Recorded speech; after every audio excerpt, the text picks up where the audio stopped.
আমি গিয়েছিলাম ভারতের উত্তরাখণ্ডের দেরাদুনের তপকেশ্বর মন্দিরে, যেটি শিব মন্দির। এটা একটি শিব মন্দির এবং মন্দিরটি একটি প্রাকৃতিক গুহার মধ্যে অবস্থিত।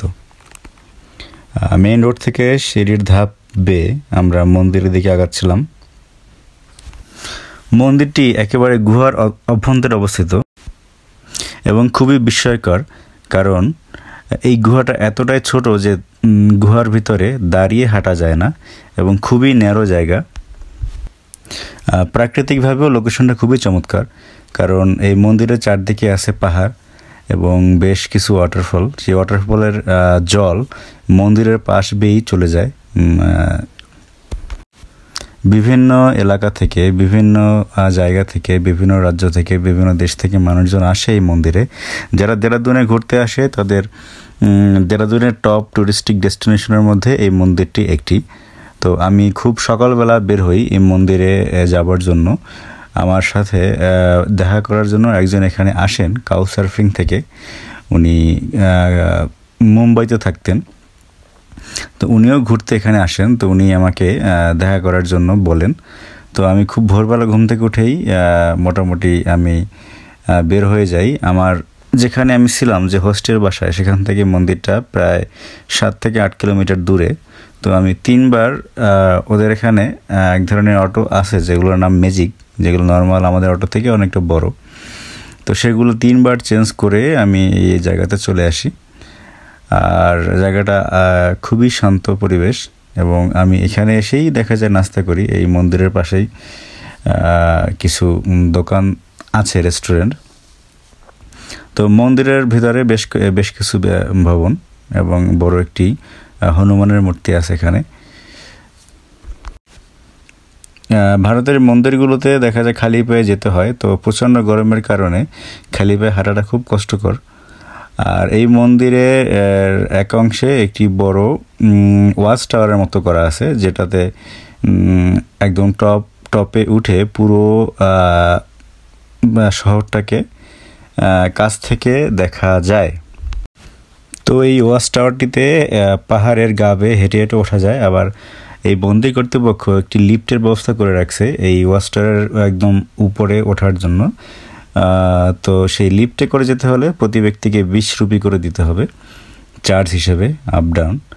এবং পায়ে হেঁটে গেলে সেটা কোনো চার্জ লাগবে না। এই মন্দিরের শুরু এই গুহার মধ্য থেকে। এখানে মূলত শিব মন্দির, কিন্তু আরও অনেক দেবদেবীর মূর্তি এখানে আছে এবং বিভিন্ন দেবদেবীর পূজা অর্চনা এখানে করা হয়।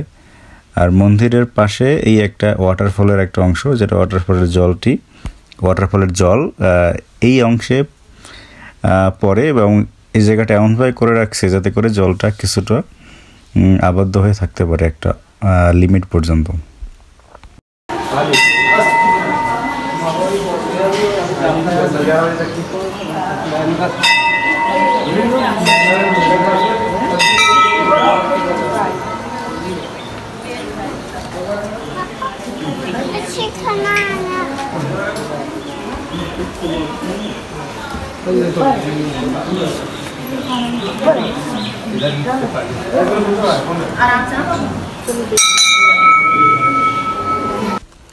সাধারণত ভারতের অধিকাংশ মন্দিরের অভ্যন্তরে ভিডিও করা বারণ বা ছবি তোলা বারণ থাকে। তো এইখানে ওরকম কোনো বিধিনিষেধ আমি কোথাও লেখা দেখিনি। তারপরেও আমি মোটামুটি ভয়ে এবং লুকিয়ে মোটামুটি যা পারলাম ভিডিও করলাম। কিন্তু অনেক জায়গাতে অনেক রকম প্রবলেম করে এভাবে ভিডিও করা দেখলে। অনেক জায়গাতে লেখা না থাকলেও ওরা ঝামেলা করে, দেখা যায় যে পরবর্তীতে। তো কোনো রকম যতটা পারা গেছে, কোনো রকম অপ্রীতিকর ঘটনা এড়িয়ে আমি লুকিয়ে যতটুকু পারা গেছে আমি ভিডিও করে নিছি, যাতে করে অ্যাটলিস্ট মানুষকে দেখাতে পারি যে অদ্ভুত সুন্দর একটি মন্দির, যেটা মাটির নিচে গুহার মধ্যে অবস্থিত, ন্যাচারাল একটি গুহাতে। এই জায়গার উচ্চতাটা এতটাই কম যে দেখা যায় মানুষ স্বাভাবিকভাবে যেতে পারবে না, এরকম নুয়ে যেতে পারবে। অনেকে কেভ ডাইভিং করে, যে গুহা বিচরণ। তো সেরকম আমি যখন এই গুহার মধ্য দিয়ে হেঁটে যাচ্ছিলাম, মনে হচ্ছে আমি কোনো মন্দিরে না, কোনো দেখা যায় গুহার মধ্যে প্রবেশ করে সেই গুহার ভেতর থেকে আশ্চর্য কিছু খুঁজতে যাচ্ছি।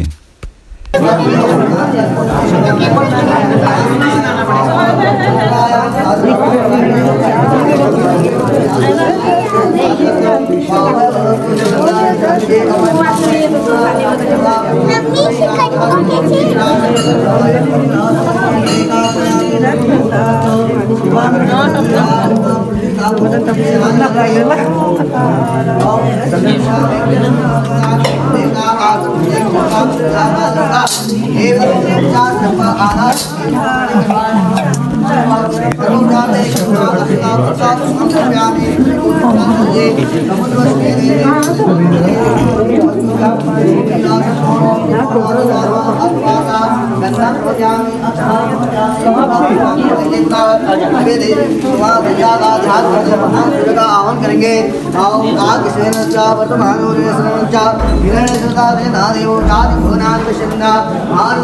चलो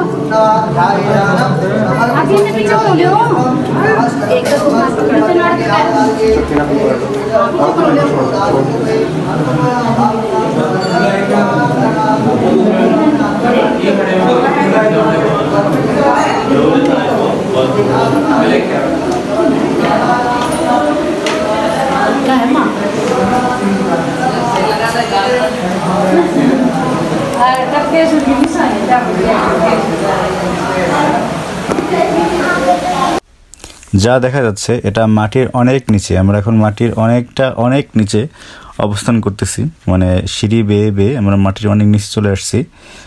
এবং এই ভিতরেই দেখা যায় কি এই মন্দিরটা বেশ বড়। গুহার বিভিন্ন জায়গাতে বিভিন্ন স্থানে বিভিন্ন দেবদেবীর মূর্তি রাখা, যার আমি নিজেও সব রকম নাম জানি না। যেমন এখানে একটা দেখলাম যে 3টি স্তম্ভের মতো, এটা কোন দেবদেবীর মূর্তি আমি নিজেও বলতে পারি না। এছাড়া এখানে শিবলিঙ্গ আছে, তারপরে রাধাকৃষ্ণের মূর্তি আছে, আরও অনেক দেখা যায় জয় মাতাদির মূর্তি আছে। আর কেভের চারদিকটা সুন্দর করে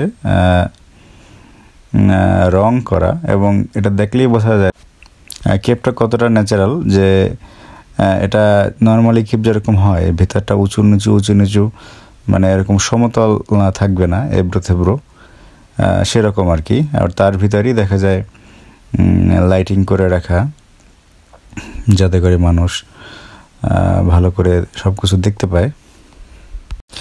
অবাক করার বিষয় হলো এই মন্দিরটি 6000 বছরের পুরনো, এবং এখানে যে শিবলিঙ্গটি রাখা, এই শিবলিঙ্গটি ন্যাচারাল, এটা হাতে তৈরি করা হয়নি, ন্যাচারালি এটা বিল্ট ইন। এই কেভটিকে অনেকে বলে থাকেন গুরু দ্রোণাচার্যের আবাসস্থল। গুরু দ্রোণাচার্য ছিলেন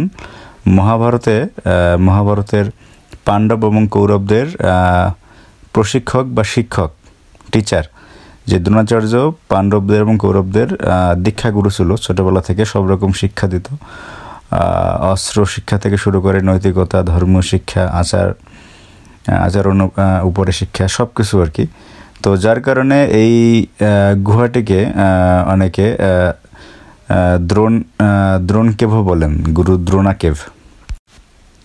ধর্মীয় গ্রন্থ অনুসারে দ্রোণাচার্যের স্ত্রী কল্যাণী যখন তাদের পুত্র সন্তান অশ্বত্থামার জন্ম দেন, তখন কল্যাণীর মাতৃদুগ্ধ আসতেছিল না, এবং অশ্বত্থামাকে দুধ খাওয়াবার মতো কোনো সুযোগও তৈরি করতে পারতেছিল না দ্রোণ, কারণ তার কাছে গরু কেনার মতো পর্যাপ্ত অর্থ ছিল না।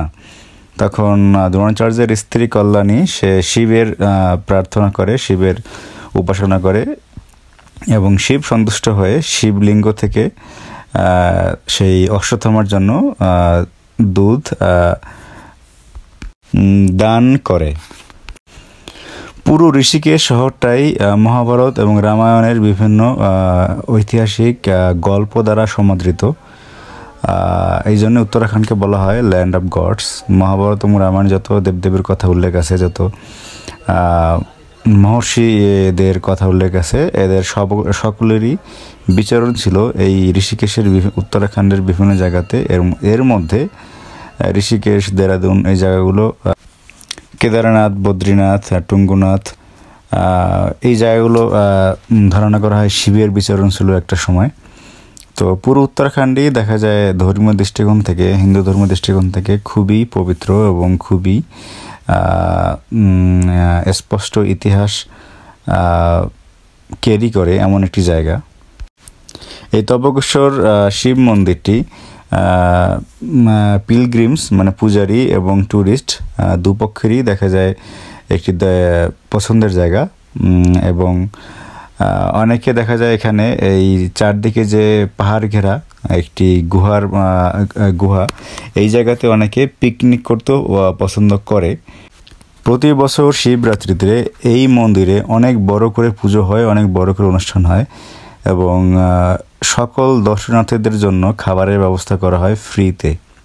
এছাড়া প্রতি বছর হোলির সময় এখানে অনেক রকম অনুষ্ঠান হয়, যেমন হামারি পেহচান নামক একটি গ্রুপ এখানে বিভিন্ন রকম নাটক, সাংস্কৃতিক ও ধর্মীয় অনুষ্ঠানের আয়োজন করে এবং মানুষ খুব ভালোভাবে উপভোগ করে। মন্দিরটি কয়েক তালা বিশিষ্ট, মাল্টি স্টেরয়েড। আমি যার সাথে দেখা করতে গেছিলাম ওনাদের পূর্বপুরুষ বাংলাদেশ থেকে ভারতে চলে যায়, যার কারণে বাংলাদেশ নিয়ে ওনার অনেক আগ্রহ এবং উনি বাংলাদেশে ঘুরতে আসবে ওনার শিকড়ের সন্ধান করতে ওনার ঠাকুরমাকে নিয়ে।